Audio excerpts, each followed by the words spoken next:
Hello and welcome to Lavneesh sir की class. आज की ये शिक्षा निदेशालय राष्ट्रीय राजधानी क्षेत्र दिल्ली की वर्कशीट नंबर 15 जो कि कक्षा छठी के विद्यार्थियों के लिए है, यह ली गई है गणित विषय से। और इस वर्कशीट में हम क्या सीखने वाले हैं? हम सीखने वाले हैं पूर्णांकों का योग। पूर्णांक क्या होते हैं ये तो हमने पहले ही सीखा हुआ है। पूर्णांक यानी जिसमें पॉजिटिव नंबर यानी धनात्मक नंबर और ऋणात्मक नंबर दोनों ही शामिल होते हैं। जैसे हम धनात्मक पूर्णांक का मतलब है जैसे हम काउंटिंग करते हैं 1 2 3 4 5 6 7, और जब हम माइनस में नंबर को काउंट करते हैं जैसे -1 -2 -3, ये सारे के सारे पूर्णांक होते हैं। तो चलिए आज हम इन्हीं पूर्णांकों को जोड़ना सीखें यानी पूर्णांकों को योग करना सीखें। तो शुरुआत करते हैं मेरे साथ और समझने का प्रयास करते हैं। व्योमनी कुमार के घर में छत पर जाने के लिए और नीचे गोदाम में जाने के लिए सीढ़ियां बनी हुई हैं। तो आइए छत पर जाने के लिए सीढ़ियों की संख्या को धनात्मक पूर्णांक माने और नीचे गोदाम में जाने के लिए सीढ़ियों की संख्या को ऋणात्मक पूर्णांक माने तथा भूमि तल से निरूपित संख्या को हम 0 माने, जैसा कि आकृति में दिखाया गया है। तो अब अगर आप ध्यान से देखेंगे तो अगर मैं ऊपर की ओर जाऊंगा तो मैं प्लस वाले नंबर जो कि हम पूर्णांक धनात्मक पूर्णांक यूज करते हैं 1 2 3 4, आप यहाँ देखिए लिखे हुए हैं ये लिखे हुए 1, दूसरी सीढ़ी 2 3 4 5 6, इस तरीके से। और अगर गोदाम की तरफ जाना है, नीचे की तरफ जाना है, तो हम ऋणात्मक पूर्णांक यूज करते हैं जैसा कि यहाँ लिखा है -1 -2 -3 -4 -5, और हम भूमि तल को हम 0 मान लेते हैं। भूमि तल मतलब ग्राउंड फ्लोर, ये तो आप समझते हैं ना। तो चलिए अब कुछ क्रियाकलाप करके देखते हैं। जैसे पहला लिखा हुआ है कि भूमि तल से 6 सीढ़ी ऊपर, चलिए तो +5, यहाँ पर ये गलत लिखा हुआ है। आपको इसको क्या करना है, इसको आपको करना है, यहाँ पर आपको 5 लिखना है। क्या लिखना है? 5। तो भूमि तल से 5 सीढ़ी ऊपर चढ़ने पर हमें क्या मिलेगा? प्लस का 5। जैसे हम यहाँ पर करके भी देख लेते हैं एक बारी। 0 से 5 सीढ़ी ऊपर, तो 1 2 3 4 5, यानी हमें मिला प्लस का 5। अब है भूमि तल से 3 सीढ़ी नीचे चलिए, तो हमें कौन सा पूर्णांक मिलेगा देखते हैं। 3 सीढ़ी नीचे, तो अगर मैं 3 सीढ़ी नीचे चलूँगा, ये है भूमि तल 1 2 -1 -2 -3, तो उत्तर आया -3। अब तीसरा है कि भूमि तल से 6 सीढ़ी ऊपर चलिए और फिर वहाँ से 2 सीढ़ी और ऊपर चलिए, यानी देखते हैं एक बार। भूमि तल से हमें 6 सीढ़ी ऊपर चढ़ना है, तो कैसे चढ़ेंगे देखिए ज़रा हम। 1 2 3 4 5 और 6 सीढ़ी ऊपर, और इसके बाद उन्होंने बोला कि 2 सीढ़ी और ऊपर चढ़ना है, तो 1 और 2, तो हमें उत्तर कितना मिला बताइए। हमें उत्तर मिला है 8, प्लस का 8, जैसा कि यहाँ पर दे भी रखा है। तो यानी जब हम आगे बढ़ेंगे, या जैसे यहाँ सीढ़ी से उदाहरण दे रखा है, तो ऊपर की ओर चलेंगे तो हम उसमें जोड़ेंगे, और नीचे की ओर आएंगे तो हम उसमें घटा करेंगे। तो फिर जो अगला है वो है लिखा हुआ है यहाँ पर कि भूमि तल से 3 सीढ़ी नीचे चलिए और फिर वहाँ से 4 सीढ़ी और नीचे चलिए, यानी भूमि तल से नीचे जब चले तो आया -3, और फिर और नीचे जब जा रहे हैं 4 सीढ़ी तो वो हो गया -4। तो देखिए हमें कौन सा पूर्णांक मिला, देखें एक बार। पहले भूमि तल से हम नीचे गए 3 सीढ़ी नीचे, तो आया -3, फिर इससे 4 सीढ़ी और नीचे गए 1 2 3 और 4, तो हमें उत्तर कौन सा मिला? हमें उत्तर मिला है -7, जैसा कि यहाँ पर भी लिखा हुआ है। फिर इसके बाद चलते हैं 5वें पर, भूमि तल से 5 सीढ़ी नीचे चलिए और फिर वहाँ से 7 सीढ़ी ऊपर चलिए। तो देखिए किस तरीके से होएगा। भूमि तल से 5 सीढ़ी नीचे की तरफ, तो -5।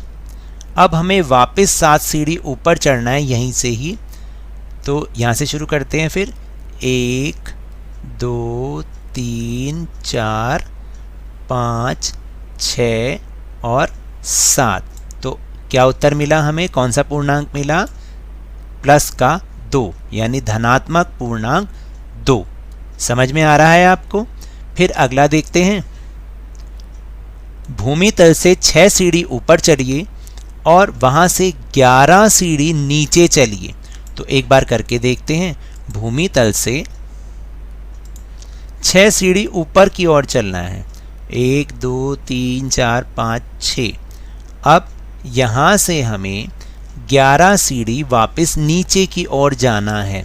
तो नीचे की ओर जाने के लिए 1 2 3 4 5 6 7 8 9 10 और 11। तो अब आप बताइए कि हमें कौन सा पूर्णांक मिला? हमें मिला -5। तो इस तरीके से हम पूर्णांकों को जोड़ते हैं। अब आपको समझ में आ रहा है? तो इससे क्या निष्कर्ष निकलता है, देखिए जरा कि धनात्मक पूर्णांक जमा धनात्मक पूर्णांक, तो उत्तर भी आएगा धनात्मक पूर्णांक। इसको आप सिंपल से समझिए, एक बार मैं पढ़ देता हूँ, फिर आपको मैं बहुत आसान भाषा में समझाऊंगा। फिर दूसरा ऋणात्मक पूर्णांक जमा ऋणात्मक पूर्णांक, तो उत्तर भी ऋणात्मक में आएगा। फिर है धनात्मक पूर्णांक जमा ऋणात्मक पूर्णांक। धनात्मक पूर्णांक जब धनात्मक पूर्णांक का संख्यांक मान ज़्यादा होता है, और ऋणात्मक पूर्णांक जमा धनात्मक पूर्णांक, ऋणात्मक पूर्णांक यानी जब ऋणात्मक पूर्णांक का संख्यात्मक मान ज़्यादा होता है। तो देखिए आप इसको क्या कर सकते हैं, बहुत ध्यान से समझिएगा, बहुत इजी है ये। जब भी दोनों सेम साइन होंगे, यानी 2 जमा के निशान, 2 संख्याएं दोनों जमा की, तो उत्तर भी हमेशा जमा में आएगा। क्या आएगा? जमा में।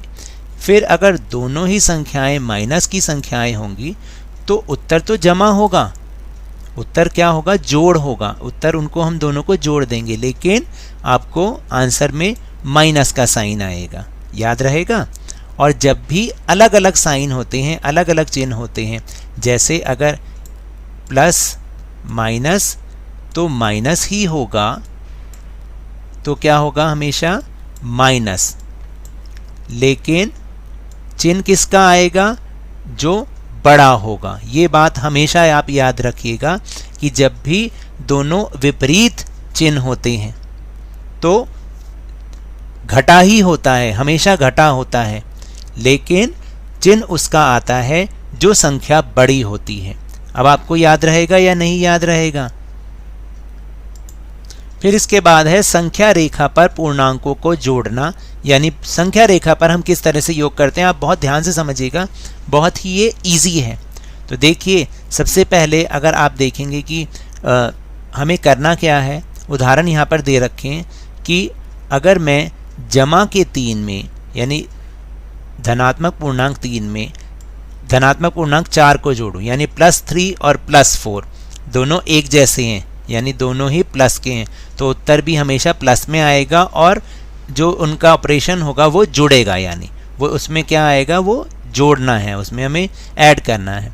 तो सबसे पहले हम 0 से 3 तक चलेंगे, क्योंकि हमने जमा की हम यूज़ कर रहे हैं। जमा का 3 करने के लिए 3 हम चले, और उसके बाद हमें 4 और आगे चलना है। ठीक है, तो कुल मिला के उत्तर कितना आया? 7, जमा का 7, याद रखिएगा। फिर जो दूसरा वाला है, आप देखिए दूसरे वाले में हमें क्या करना है? दूसरे वाले में हमें करना है जमा का 6 और घटा का 2। तो मैंने अभी अभी आपको बताया था कि जब भी हम पहले आप देखिए कि पहले हम चलेंगे 6, जमा के 6 का मतलब यानी जमा का 6 इधर, और उसके बाद हम माइनस का 2 का मतलब होता है कि हमें 2 स्टेप वापस पीछे आना है। तो यहाँ पर ये दिखा रखा है कि 2 स्टेप किस तरह से वापस पीछे आए, तो उत्तर हमें मिला 4। जब भी अपोजिट साइन होते हैं, विपरीत चिन्ह होते हैं, तो उत्तर हमेशा घटा में ही होता है, लेकिन चिन्ह उसका लगता है जो संख्या बड़ी होती है। जैसे यहाँ पर 6 बड़ा है 2 से, तो उत्तर में जमा का चिन्ह लगेगा। फिर इसी तरीके से अगर मुझे -2 और -5 को संख्या रेखा पर दिखाना है, अब दोनों माइनस हैं, आप याद रखिएगा, जब दोनों माइनस यानी दोनों एक जैसे चिन्ह हैं तो हमें क्या करना है, इन्हें जोड़ना होगा, और लेकिन उत्तर में जो चिन्ह आएगा वो घटा का ही आएगा। तो जैसे आप देखिए -2, तो 0 से लेफ्ट हैंड की तरफ जब जाते हैं तो माइनस की संख्याएं शुरू हो जाती हैं। तो पहले -2 तक पहुँचे, उसके बाद फिर इसमें से 5 और घटाने हैं, तो हम और घटाएंगे 1, 2, 3, 4 और 5। तो इस तरह हमें उत्तर मिल गया -7।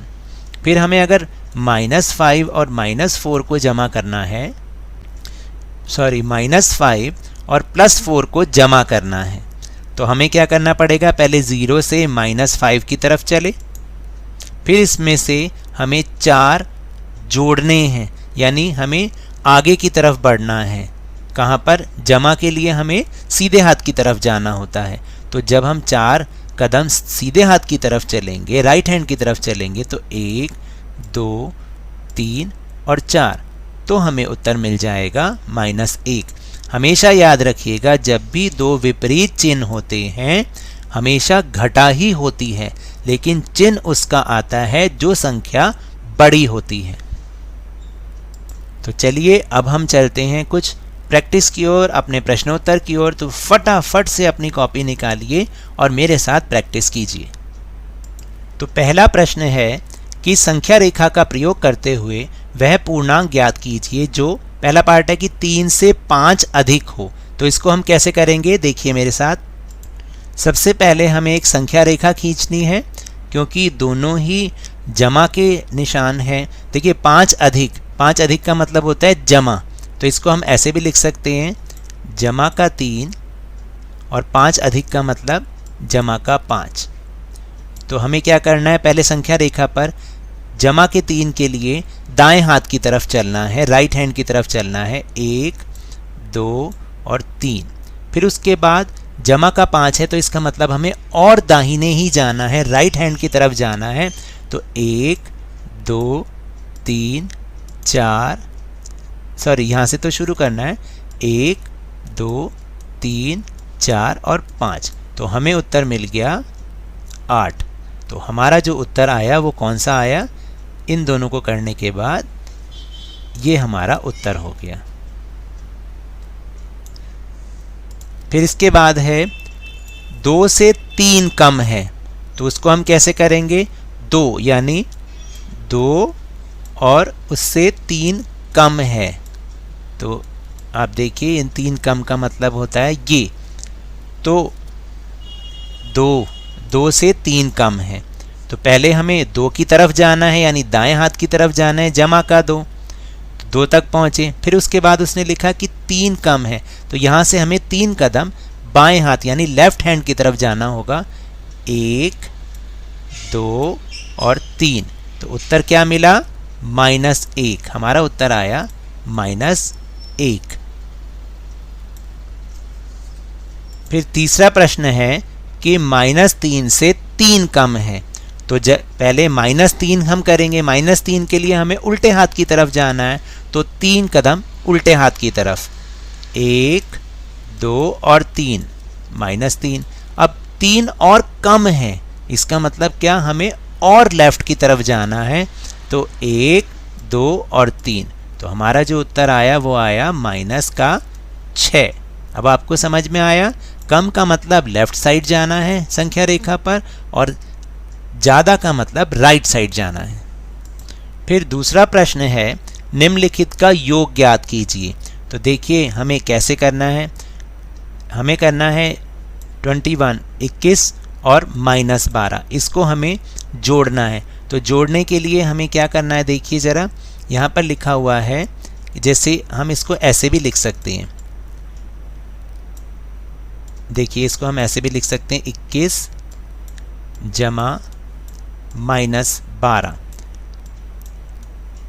जब हम इसका ब्रैकेट खोलेंगे तो हमारे पास आएगा ये। तो मैंने आपको बताया है जब भी दो विपरीत चिन्ह होते हैं तो हमें घटा करनी है, लेकिन चिन्ह उसका आएगा जो संख्या बड़ी है। तो इसका उत्तर क्या आएगा 9, और चिन्ह आएगा क्योंकि 21 बड़ा है इसलिए जमा का 9। फिर उसके बाद क्वेश्चन नंबर बी, -25 और -61, इसको हम ऐसे भी लिख सकते हैं -25 जमा -61।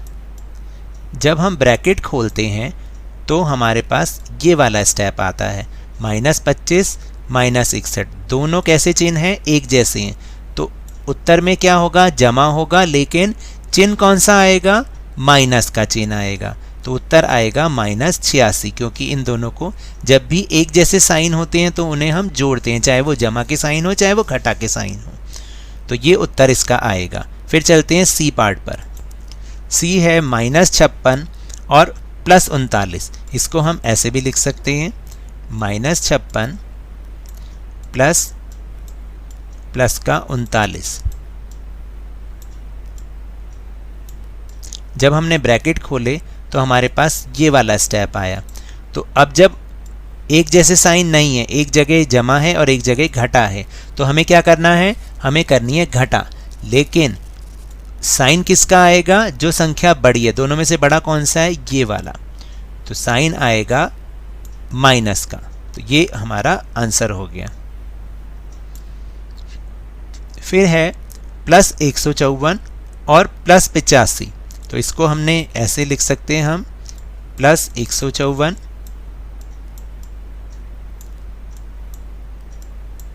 +85, और इसको जब हमने खोला, ब्रैकेट खोला, तो हमारे पास ये आया। तो 154 में 85 जोड़े, उत्तर आ गया 239। ये हमारा उत्तर हो गया। तीसरा प्रश्न है कि संख्या रेखा का प्रयोग करते हुए निम्नलिखित का योग ज्ञात कीजिए। तो अब हमें दो संख्याओं को जोड़ना है, दो पूर्णांकों को जोड़ना है संख्या रेखा का प्रयोग करते हुए। पहला है 5 जमा घटा 12। तो हमें कैसे करना है, नंबर लाइन बनाइए एक। सबसे पहले हमें क्या करना है, दोनों देखिए, मैंने आपको पहले भी बताया, जब हम इसको ओपन करेंगे तो हमारे पास आएगा प्लस का 5 और माइनस का 12। तो क्या होगा, इसमें होगी तो घटा, लेकिन चिन्ह किसका आएगा, जो संख्या बड़ी होगी। तो सबसे पहले हमें -12 की ओर चलना है, क्योंकि 12 बड़ा है ना, -12 की ओर गए। फिर हमें 5 स्टेप प्लस का है, तो हमें राइट साइड की ओर जाना होता है। जब भी प्लस की कोई चीज़ होती है तो हमें संख्या रेखा पर सीधे हाथ की तरफ, दाएं हाथ की तरफ जाना है। तो यहाँ से जब हम 5 वापस चलेंगे 12 से, 1 2 3 4 और 5, तो हमारा उत्तर आएगा माइनस का 7। तो हमारा उत्तर बन गया -7। अब इसी प्रकार से -6 जमा -6, तो हमें क्या करना है, पहले हमें -6 की तरफ, माइनस का मतलब उल्टे हाथ की तरफ, -6 की तरफ जाना है यहाँ पर, और उसके बाद फिर दोबारा से उसमें से -5 है, तो यानी 5 कदम और दाएं हाथ की तरफ चलना है, 1 2 3 4 और 5। तो इस तरह से हमारा उत्तर आएगा -11। फिर है +7 प्लस -7। जब हमने इसके ब्रैकेट को ओपन किया तो ये आया, तो +7 यानी हमें 7 कहाँ पे चलना है, प्लस का मतलब होता है दाएं हाथ की तरफ, तो दाएं हाथ पे 7 चले, और माइनस उसमें से -7 करने, तो वापस 7 कदम पीछे जाना है। पहले 7 कदम आगे बढ़े, फिर 7 कदम पीछे चले, 1 2 3 4 5 6 और 7। तो उत्तर आया 0। फिर है प्लस का 3 और प्लस का 4, तो यानी 3 कदम दाएं हाथ की तरफ, फिर 1 कदम और, तो उत्तर आ गया प्लस का 4। तो ये तो थी हमारी आज की वर्कशीट। अगर मेरे इस तरह समझाने से आपको थोड़ा सा भी समझ में आया हो तो इस चैनल को ज़्यादा से ज़्यादा सब्सक्राइब कीजिए, लाइक कीजिए और बहुत ज़्यादा शेयर भी कीजिए। और हाँ, मेरे साथ इसी तरह वर्कशीट को समझते रहिए, लेकिन ध्यान और मन लगाकर पूरी मेहनत और लगन के साथ पढ़ते रहिए। और अगर आपको कोरोना वायरस से बचना है ना, तो मास्क जरूर पहनिए, क्योंकि जब तक कोई दवाई नहीं तब तक कोई ढिलाई नहीं। धन्यवाद।